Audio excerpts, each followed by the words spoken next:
Hi, my name is Anna Kowalski. I'm a missionary here at Oregon State University, and this is my story of how living in a ministry center changed my life and prepared me to be a disciple maker for the rest of my life.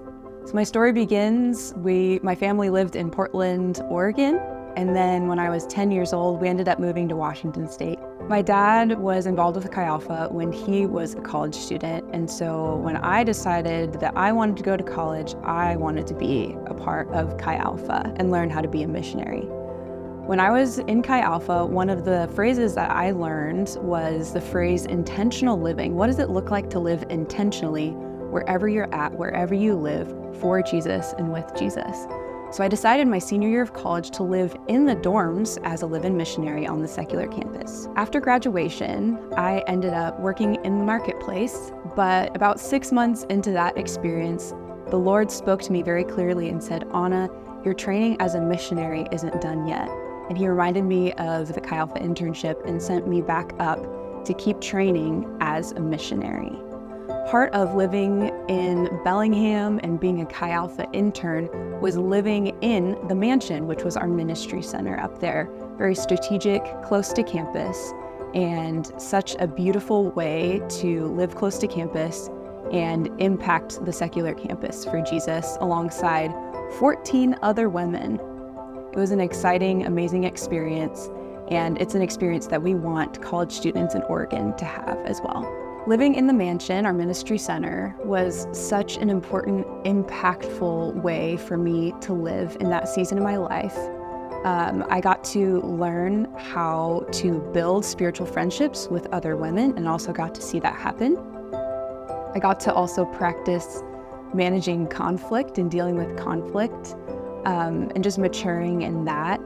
And just overall, what really stuck out to me was getting to see our home as an evangelistic opportunity to reach our campus and also to see it as a discipleship opportunity. And what was most powerful for me was to see these other women following Jesus and learning how to interact with him in their day-to-day lives.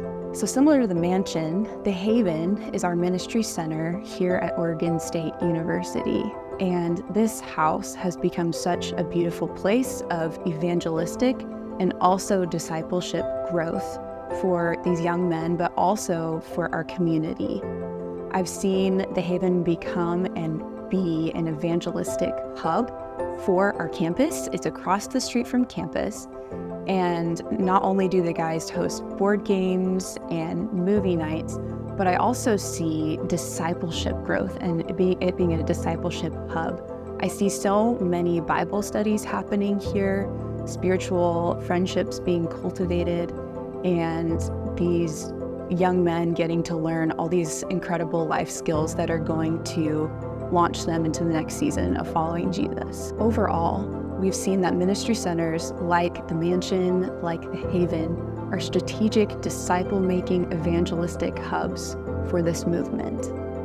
We've seen time and time again that the students that live in these ministry houses are much more likely to become leaders, and they're much more likely to become world shakers, disciple makers, and evangelists, staff members, and then eventually pioneers to other college campuses in the state.